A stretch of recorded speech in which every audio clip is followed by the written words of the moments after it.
Hello, I'm Steven, And I'm Aaron. and we've just seen Opus. Opus, new film that's out in theaters right now, starring Ayo Edebiri, John Malkovich, Juliette Lewis, and it is directed by Mark Anthony Green.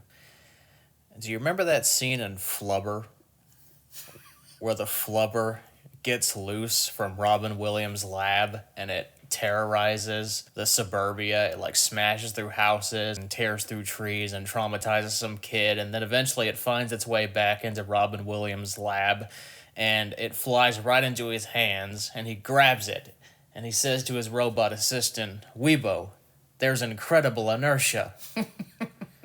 Incredible inertia describes more than half the runtime of this abomination. Um, yeah, this was really bad. I think we have a contender for most boring film of the year.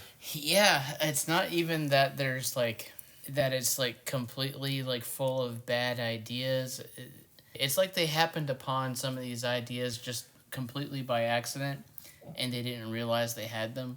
So instead of like fleshing out an idea, they just loaded it with full of bullshit we've seen before. Yeah. When you watch this movie, you're gonna know exactly what's gonna happen a million miles before it happens. This is one of the most paint by numbers predictable things I've seen in years. It's so inferior to so many other movies like this that we've seen recently, specifically Midsummer and The Menu. Yeah, I was gonna say this is bad Menu and bad Midsummer, just like combined together. It's. I was thinking for most of the movie, like, man, this is like if the Menu sucked. Yeah. And then I was thinking, because you didn't like Midsummer as much as I did. Yeah. I was thinking like, man, is what he must have felt like watching that movie, because I know you didn't like that movie very much, but you have to say that that movie at least feels like a cohesive vision and a fully fleshed out world, whereas this just feels like random nonsense. Oh, it absolutely is. I don't care much for Midsummer, but I've always respected it. At the very least, it succeeds in being creepy. It's just an inferior derivative of The Wicker Man, which is what this also is kind of like a derivative of. I've also heard people compare this thing to Don't Worry, Darling, I was feeling that a little bit. and a film that I haven't seen yet called Blink Twice. Blink Twice, yeah, we didn't see that one yet. I was thinking Don't Worry, Darling a little bit. The thing about that movie, like, for as bad as that movie is, like, at least it's like exceptionally well directed and shot, and this is just like, Although this thing felt like one of those direct-to-video movies John Malkovich would be in. it does. This is what people like who are like haters of A24 must think every A24 movie is like. If you told like a computer to write you an A24 movie about a pop star cult, this is the movie they would spit out, and it would look this way and it would sound this way. It's becoming like an overused criticism to say that something feels AI generated, but so much of this did feel AI generated, all the way down to the costume design. Yeah. So basically, the film is about a journalist played by Ayo Edebiri who wants to make a name for herself, and then she receives a invitation from this pop star from the 90s who was coming out of retirement, and he's inviting 6 people to come to his compound in the desert to have a listening party to his newest album. Already very Menu. Yeah. Yeah. So the journalist, whose name is Ariel, and the 5 other people go to John Malkovich's listening party, and it becomes quickly apparent that the people at his compound are members of a cult, and he is the Jim Jones-like figure. He is the Charlie Manson. He walks around spouting like fortune cookie nonsense, like quotes and one liners about art and culture and just blah blah blah. All of his followers wear blue. I think this movie is supposed to be darkly funny, but it never is. I had no idea what the tone for this was, because yes, it almost feels like it's supposed to be like a dark comedy, but it's never funny. It's never unsettling. It never like really gets under your skin to make you uncomfortable, or kind of like nervously laugh about something. The first thing John Malkovich does in this movie is recite a very long story about a time Chuck Norris and Muhammad Ali competed with one another to see who could Who could kill the most mosquitoes. Yeah. And it goes on for like it feels like 5 minutes, and you're waiting for the punchline, and then it The comes. punchline is so weak and limp it almost happens and you don't even notice it. But it's like, oh, the characters in the movie are all laughing at that, so that must have been the punchline. Yeah. Yeah. A key component to this film is music. The movie's all about this pop star from the 90s who's resurfacing and coming out of retirement to put out a new album, and we hear a few of the tracks. And throughout the movie, the characters are building up this guy like he's a genius. They're saying, oh man, this guy's work, it's right up there with Michael Jackson and Thriller. And then you hear the songs, and if you're going to make a movie that's dependent on the music convincing you, the audience, that it's genius, these got to be some banger tracks. And every song in this movie sucks. I think the first song that we hear is not very good. I did kind of like the second one, but like the problem I had with it is that, I mean, I guess they are new tracks, so it makes sense for them to feel more modern. But even the songs that we hear for that are supposedly from like the 80s or 90s, they don't sound very 80s or 90s. They sound like produced by like with modern techniques, and it doesn't help that I know it says performed by John Malkovich, but I can't tell how much he's performing because most of the songs have some kind of like spoken word section in them, and Yeah. those are clearly John Malkovich. But then like the actual singing parts, it's like I don't think that's John Malkovich. I got the feeling that it was him, but he was very auto-tuned. Maybe. But yeah, to compare this work to like indelible musicians like Michael Jackson it completely fails in selling this illusion of genius, because it's decidedly not genius. Nobody's going to be humming these tunes 5 years from now, let alone tomorrow. No. On the topic of music, though, I did actually think the score was pretty good. Not like the pop songs they created for the movie, but the actual score for the movie I thought was pretty cool, and they did a lot of really kind of interesting things. I think there were a few select moments where I liked the score, but generally, even that sucked me out of it. I didn't feel it was very congruent with what was going on screen.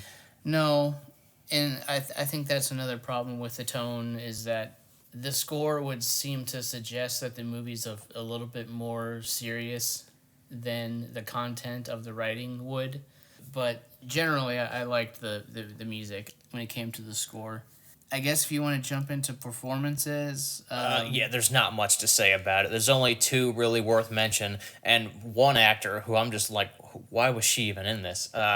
First, there's Ayo Edebiri, who I feel like was just playing Sydney yeah, from The Bear. something about like her acting style, like it works in The Bear.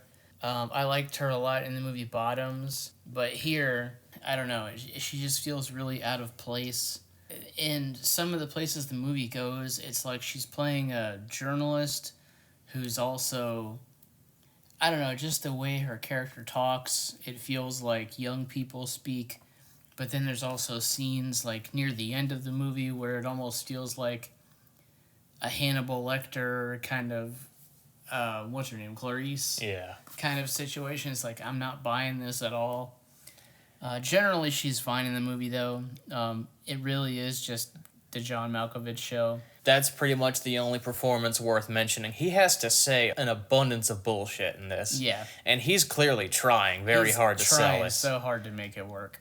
Unfortunately, most of it falls flat until it gets to the point where throughout this movie you're waiting for the shoe to drop, and when it finally does drop and the facade that, oh no, it's not a cult, once that's completely busted and John Malkovich goes full cult leader Is mode. it the dancing scene?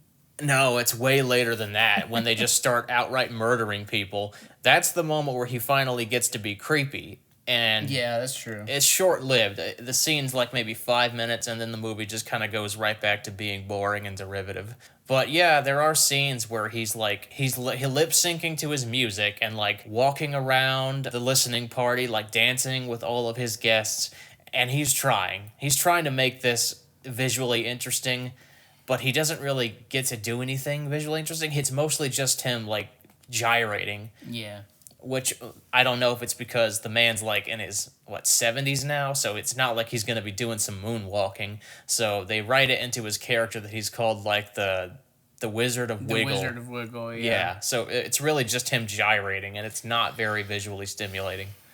Yeah, he really was like the highlight of this. He's trying to make every scene work so bad, but If not for him, this movie would be probably a 0. yeah, the quality of the writing is so poor, and the themes that they're I don't know what they're trying to say with this movie about cults or about like celebrity. There was a point where I kind of started to get into it a little bit because I felt like they were making a parallel to someone like Kanye West, who seems to get away with anything, no matter what he does or says, because he has this cult-like celebrity that surrounds him. He's even got like this weird like kind of school that he tries to set up, and in here it's a what is it? Teach them young and you rule forever or something like that. Probably. I can't remember, honestly. So I was like, okay, are they trying to say something about how society is accepting of horrible, bizarre, creepy weirdos because they have celebrity and power, so those things can just be seen as like quirks? Oh, it's like, oh, there's that, quirky celebrity guy. Oh, he says really funny stuff, but when you really examine him, they're really horrible, hateful, evil people.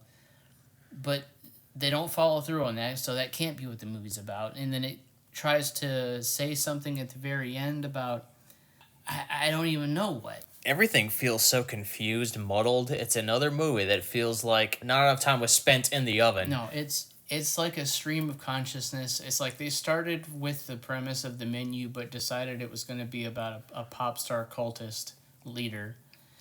And then they just started writing, and then they didn't stop writing, and they just wrote whatever came into their brain without thinking about what it meant in the story, if it flowed naturally, or if it made any thematic sense. And then the ending is just... This is the most, like, hack ending I've ever seen, because nothing makes sense, it's edited poorly, you don't know, like, what just happened or why it just happened. Oh, suddenly there's a character here in the audience, and then they're right next to this person over here, and then something happens, and then we cut, and then someone's driving away. The ending is terrible in this. It's just awful. It's a confused mess. There doesn't seem to be one clear idea. It seems like a bunch of ideas thrown at the wall to see which one sticks, and none of them do. A decent performance from John Malkovich, trying his best to keep this miserable ship afloat. But no, this thing is a leaky boat. Yeah, it doesn't feel like it has anything really to say. I was thinking about The Master also. Yes. In the movies, like that's a movie that built its world and made you believe in it and made you believe the characters and made you understand why somebody would fall for something like this. But in this movie, it's like all the characters have brain damage. Yeah. Like, she's the only one that can suss this stuff out and seems to understand that something's not wrong, so much so that it's even stated in dialogue, like, something's not right here, or whatever she says. Yeah. Again, I'm wondering if it's like, if this was supposed to be like satirical and these characters are like stupid caricatures of these bubble-headed morons, kind of like the characters from Don't Look Up, just blissfully unaware. Yeah, that's what made me wonder, like, are they trying to say something about, like, the power that comes with celebrity and how you can, say and do things and people just, write it off as just part of your quirky character that you present as like that's so him. That's so John Malkovich. Exactly. Oh, that's so Moretti. That's such a Moretti thing to do. His character's name is Moretti. It matters. Oh, and by the way, the other actress that I forgot to mention, why was she even here? It was Juliette Lewis. Like, she's a wonderful actress. What the hell was she doing in this? I don't know. She plays like an influencer, but she gets nothing to do and nothing to say, and then she's basically window dressing. The people in the listening party, they're assigned like concierges to like follow their every move and attend to them and make sure that they don't really step out of line. But then there's like a painstakingly crafted itinerary for the day, like how things are going to be planned out. And then some of the things they make these people do, and they just go along with it like it's nothing strange, or, it just makes the characters feel stupid, and it makes the world feel fake. This review feels kind of apropos. I feel like we're just kind of... There's nothing to talk about. Yeah, we're shifting from topic to topic abruptly and with no real cohesion, just like the movie. Yeah, So it's just a mess. There's no clear vision, no clear idea that they wanted to explore. It's just word vomit. yeah, I think that about sums it up. So what is your final number rating on a scale of 1 to 10? Man, it is a painfully dry movie to sit through. I'm not sure that I was bored watching it, but it is boring. Nothing interesting ever happens. Incredible inertia. Maybe a 3. Yeah, I was thinking 4, but then, like, talking about it now, I'm thinking like a 3. I think a 2 is too low. It was shorter than something like Queen of the Ring, and I do think Queen of the Ring is a worse made movie. Yeah. But I wonder if I'd rather watch that than this again. Or just a compilation of John Malkovich's scenes. I'll just go with a 3. It's terrible. I'll agree. 3. This is garbage. One of the worst films of the year. What is this movie called again? Opus. Opus. So that's Opus. Please don't see it.